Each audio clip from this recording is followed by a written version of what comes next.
Alabado sea el nombre del Señor. ¿Cuántos dicen amén? Y un poderoso gloria a Dios.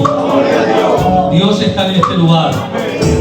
Y creo que en esta tarde el Señor nos está bendiciendo en el nombre de Jesús.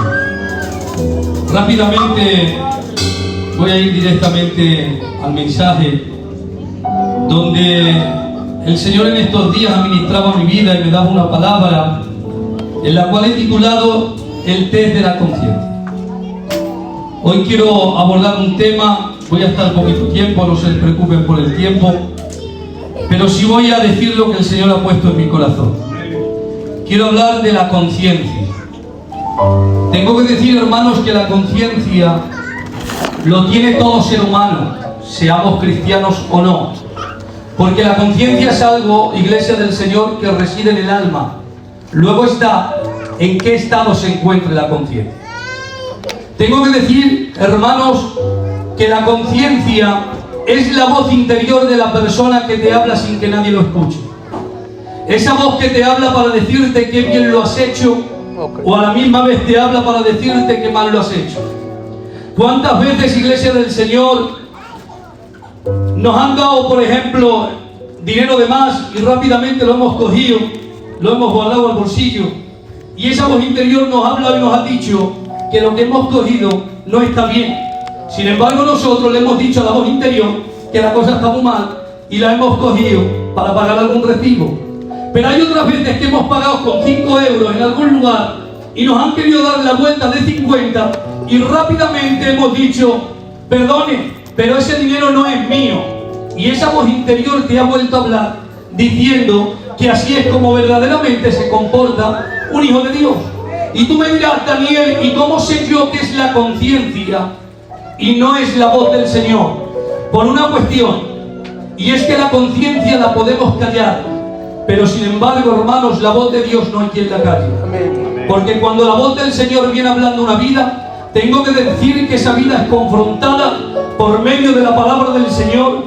Por eso aquel autor desconocido, el autor de los Hebreos, dijo que la palabra del Señor es viva, es eficaz, es como espada de doble filo, en la cual hace discernir los pensamientos con las intenciones del corazón. Es decir, que la conciencia la podemos callar, pero la voz del Señor no. Amén. Y en esta tarde, la santa y divina palabra se encuentra en el libro de Romanos, capítulo 2, versos 14 y 15.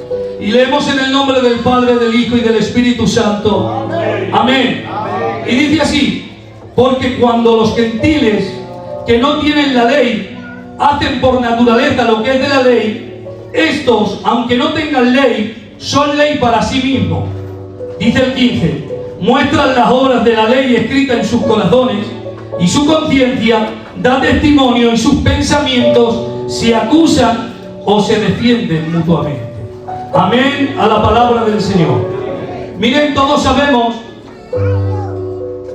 que el escritor de esta carta es el apóstol San Pablo, en la cual escribe a la iglesia de los romanos, en la cual, hermanos, esta iglesia, tengo que decir que se componía de una membresía tanto judío como gentil.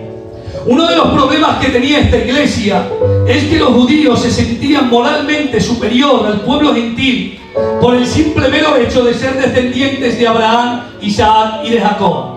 Decir que es un descendiente de Abraham, Isaac y de Jacob era decir haber recibido las tablas de la ley, haber recibido la Torá y haber recibido la revelación. Ellos se pensaban que a consecuencia de ellos eran superiores moralmente sobre el pueblo gentil.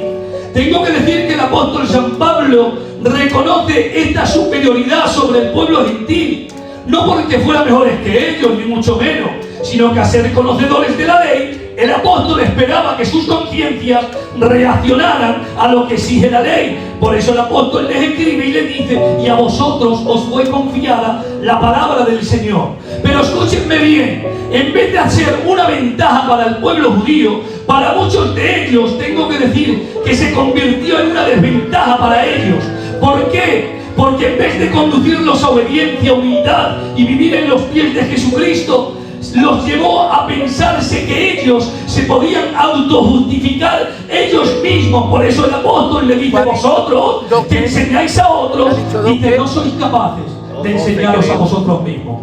Pero ahora el apóstol San Pablo se queda mirando el lado gentil. Cuando empieza a mirar el lado gentil y decir el lado gentil, es decir, aquellos que no han recibido la revelación, es decir, aquellos que no han recibido las tablas de la ley, es decir, no haber recibido, hermanos, la Torá. Y tengo que decir que el apóstol empieza a mirar el comportamiento de ellos, y yo creo, iglesia del Señor, que a mirar el comportamiento de ellos, el apóstol se sorprende. Por eso tiene que escribir y decir: y estos que no tienen ley, dice, hacen por naturaleza lo que es de la ley. Y yo me imagino que el apóstol ha empezado a mirarlos, ha empezado a observarlos, hermanos. ¿Y qué es lo que ha recibido? La inspiración divina, ha recibido la revelación. Y él tiene que decir: ah, ya sé por qué es. Y es porque sus conciencias dan testimonio. ¿Sabes lo que había entendido el apóstol San Pablo? Lo que había entendido es que cuando Dios creó al hombre, dice la palabra, que lo creó a su propia imagen y a su propia semejanza. La palabra imagen tiene un significado, y tengo que decir, hermanos, y la semejanza es la misma, en la cual significa una fotocopia de las mismas características del Creador. Y una de las características que el Señor ha puesto en el hombre ha sido la eternidad. Tengo que decir que cuando fue creado el hombre, fue creado para ser eterno. Todos sabemos que por medio del pecado esa eternidad se perdió, iglesia del Señor. Pero les traigo una buena noticia: la volveremos a retomar cuando seamos arrebatados. Otra de las características que el Señor nos otorgó fue el señorío sobre la tierra. Es verdad que por medio del pecado también se había perdido, pero también les lanzo otra buena noticia: la volveremos a retomar en el milenio. Pero miren, que la que yo quiero hablar es una de las características que el Señor puso en el hombre, y fue la capacidad de razonar, la capacidad de poder elegir entre el bien y el mal. Por eso, cuando el Señor, hermanos, creó al hombre, lo puso en el huerto. ¿Y qué fue el mandamiento que le dio? De todo árbol puedes comer, menos del árbol de la ciencia del bien y del mal. Y yo digo algo: para que esta orden tuviera sentido en Adán, Adán debía de comprender que obedecer a Dios es bueno, pero también debía de comprender que desobedecerlo es malo. Por eso, cuando tomó del fruto prohibido, ¿qué fue lo que hizo? Se escondió. ¿Y por qué te escondes, Adán? Si Dios no te ha recriminado, si el Señor todavía no te ha dicho nada, ¿pero por qué te escondes? Y era porque su conciencia ya le estaba acusando, y él se escondía porque sabía que su acción le iba a repercutir. Porque voy a decirles algo: es verdad que por medio de la ley es el conocimiento del pecado, así lo declara la Biblia. Pero antes de que existiera la ley, Dios puso en el hombre la conciencia para poder discernir, hermanos míos. Porque antes de que existiera la ley, ya sabía en la Biblia los hombres de la Biblia que el adulterio era malo. Por eso José tiene que escribir y decir: ¿acaso yo haría este gran mal y pecaría en contra de Dios? Tengo que decir que había otro hombre en la Biblia, este es llamado Job. Este hombre vivió antes que Moisés. Decir vivir antes que Moisés es decir vivir antes que la ley. Y tengo que decir que él sabía que mentir era pecado. Por eso él dijo: mi boca no pronunciará iniquidad, ni mi lengua pronunciará engaño. Él sabía, iglesia del Señor, que tratar injustamente a los demás también era malo. Por eso él dice: si yo hubiera tratado injustamente a mis siervos, ¿qué diría yo cuando me presentara delante del Señor? Él sabía, iglesia del Señor, que ayudar al necesitado era bueno. Por eso él decía: yo ayudaba al pobre que clamaba y al huérfano que carecía de ayuda. Él también, hermanos míos, sabía que la idolatría, iglesia del Señor, era mala. Por eso él dijo: si yo hubiera adorado al sol o la luna, sería un pecado digno de juicio. Es decir, que el hombre ya sabía discernir antes de la ley lo que era bueno y lo que era malo. ¿Sabes por qué? Porque Dios puso la conciencia del hombre. ¿Y sabes por qué Dios puso la conciencia del hombre? Porque Dios es tan justo, iglesia del Señor, para cuando se presentarán delante de él, ninguno se quede sin justicia. Porque podría haber una excusa: decirle delante del Señor: si yo he hecho lo malo es porque no sé de teología, si he hecho lo malo es porque no te he conocido, si yo he hecho aquello es porque no conozco la Biblia. Pero Él es tan justo que Él, hermanos míos, aquellas personas que no han conocido a Dios, tengo que decir que las va a juzgar sobre sus conciencias y sus obras. Pero menos mal que la iglesia de Leganés hemos creído en el anuncio, menos mal que hemos recibido a Él. Por eso dice Pablo, dicen que somos justificados gratuitamente por medio de su su gracia. Por eso en esta tarde, iglesia de Leganés, si el diablo, que Dios lo reprenda, viene a decirte que tú no vas a ir al cielo, que tú no te vas a pasear por la Nueva Jerusalén, dile: diablo, te reprendo en el nombre de Jesús, porque esto tú no lo decides, sino que Cristo en la cruz del Calvario ya lo decidió. Porque no somos salvos por lo que sabemos, tampoco por nuestras obras. Somos salvos por el Hijo de Dios. Somos salvos por su sangre. Somos salvos por Él. En el nombre de Jesús.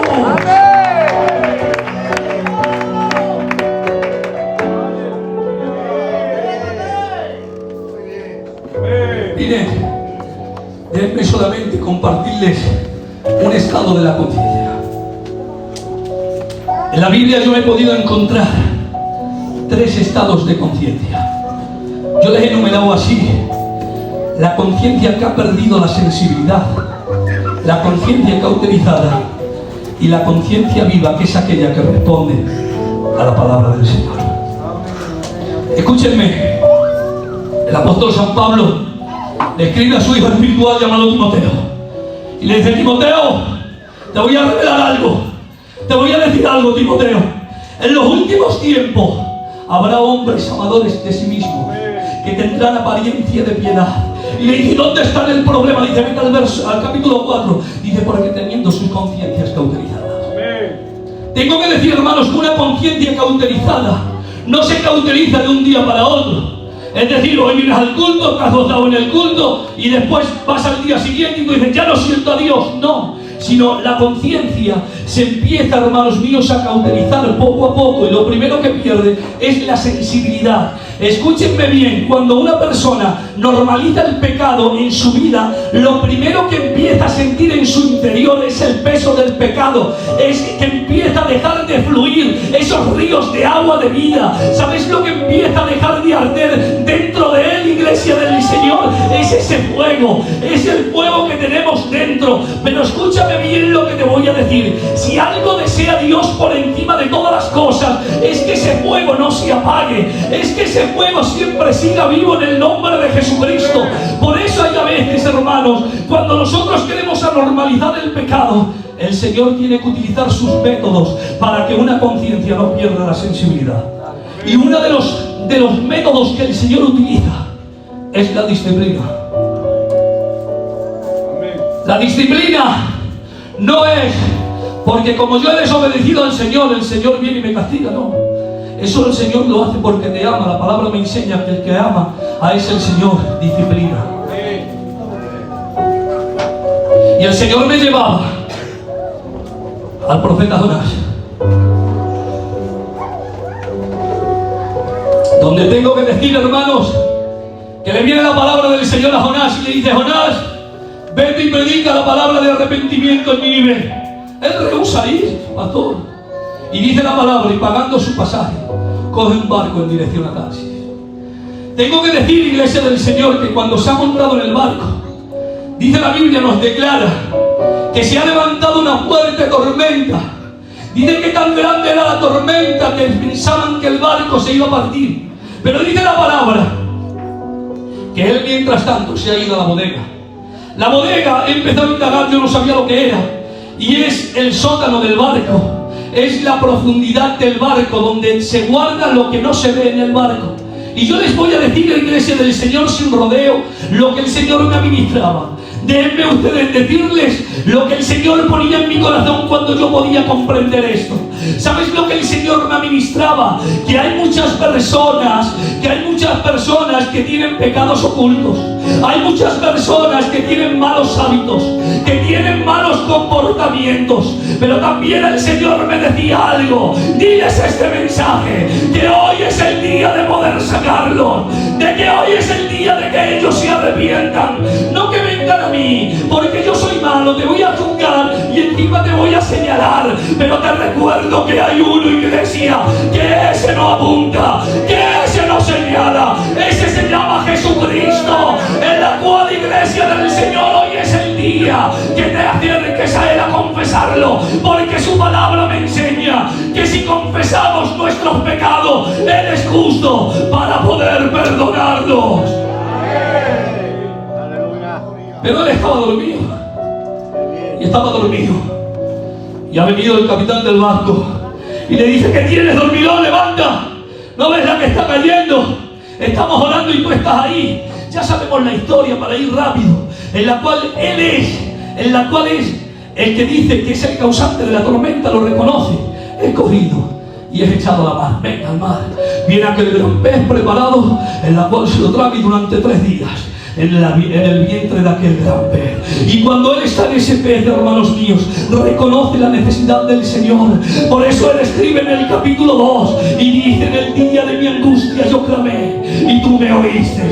Desde el seno de la muerte yo te clamé y mi voz fue oída. Me echaste a las profundidades de la mar, en la cual yo dije desechado soy delante de tus ojos. Pude ver los cimientos de los montes. Y dice, hermanos míos, que cuando mi alma desfallecía, dice dentro de mí, me acordé de Jehová. Hay a veces que el Señor tiene que venir disciplinando la vida. ¿Sabes para qué? Para que te arrepientas, para que vuelvas en sí. Porque al pródigo, tengo que decir, iglesia del Señor, que no fue el pastor a predicarle, no fue ningún profeta, sino que fue su conciencia que le dijo: ¿cuántos jornaleros tiene la casa de mi padre y tienen abundancia de pan? Y he aquí yo perezco de hambre. Hay a veces, iglesia, que Dios tiene que levantar la tormenta, tiene que golpear la casa, tiene que golpear la economía. Es para que te arrepientas, para que tu conciencia se vuelva a despertar. Y tú me dirás, Daniel, pero que la conciencia no salva, que la conciencia no te da la vida eterna, que la conciencia no te va a dar la corona de vida. Y te digo, estás en lo correcto, pero ¿sabes lo que hace la conciencia? Es revelarte. ¿Y sabes lo que te revela? La necesidad que tú tienes, que ante tu problema, la necesidad que tú tienes es a Cristo. La necesidad que tú tienes es a Dios, para que te acuerdes de aquel que nos creó, en el nombre de Jesús.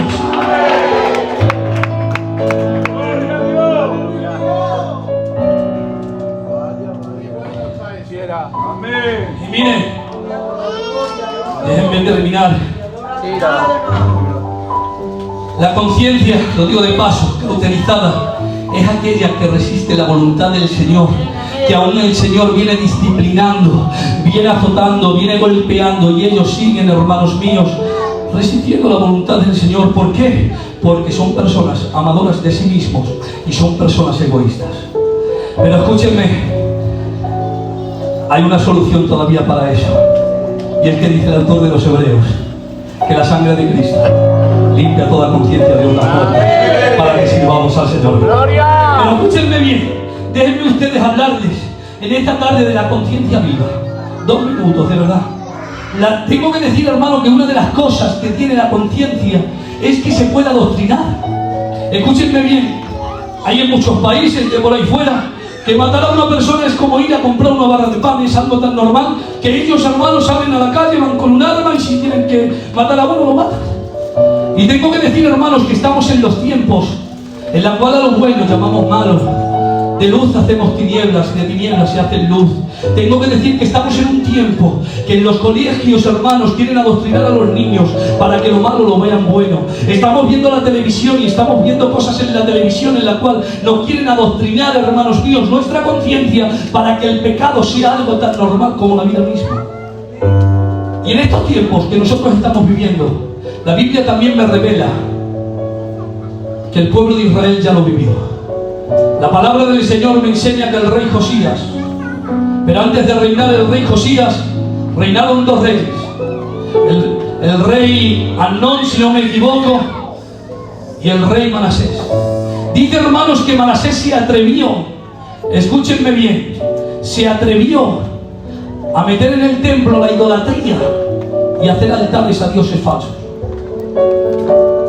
Y dice la palabra que el libro de la vida lo arrinconaron y lo guardaron. Pero ¿sabes lo peor de todo eso? Porque mira, que uno peque, que vaya él, que haga lo que él quiera, pero que el pueblo se acostumbre y que lo vea tan normal, ese es el problema. Tengo que decir que menos mal que años después la palabra del Señor nos enseña de que empieza a reinar el rey Josías, y dice que empieza a reformar el templo. Y cuando empieza a reformar el templo, dice que por allí estaba el sacerdote Hicías. Y cuando estaba el sacerdote Hicías por allí, dice que ha tomado el libro de la vida, ha empezado a leérselo, y él escuchando, él leyendo, él escuchando. Y cuando ha terminado, tengo que decir que el rey Josías no ha dicho, ay, que bien ha predicado Hicías hoy, ay, qué culto más bonito ha hecho. No, ¿sabéis lo que hizo? La Biblia declara que después de oír estas palabras, se rasgó sus vestiduras. Y tú me dirás, pero ¿qué diferencia tiene este rey a los otros? Pues solamente una, y es que este rey tenía una conciencia viva, que se había encontrado con la palabra del Señor. Porque cuando hay una conciencia viva, que se encuentra con la palabra del Señor, tengo que decir, hermanos, que el pecado le estorba, que el pecado lo tiene que apartar. Porque voy a decirte algo, una de las cualidades que tiene la palabra es limpiar.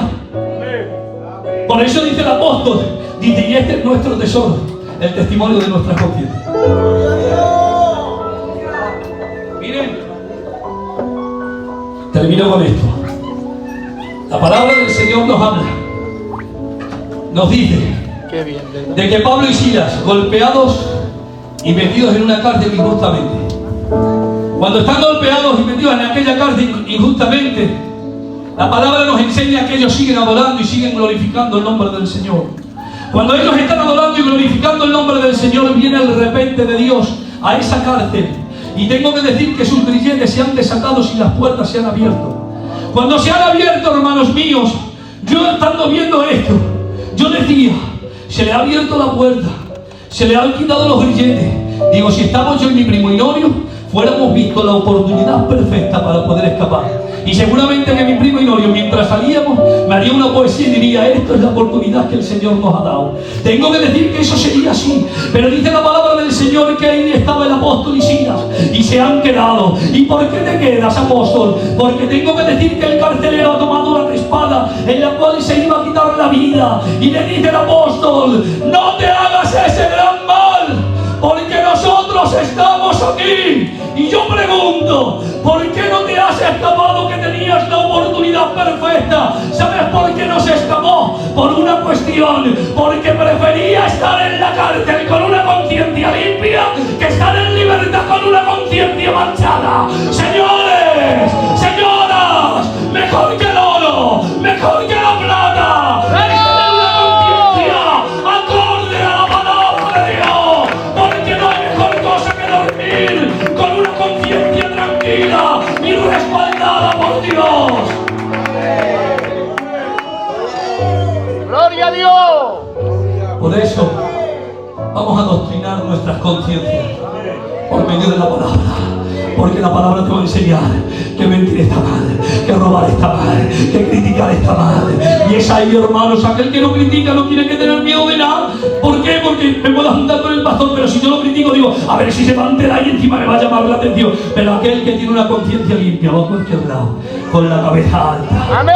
Así que, iglesia del Señor, vamos a vivir acorde a la palabra del Señor. Salud y libertad, y que Dios os bendiga mucho.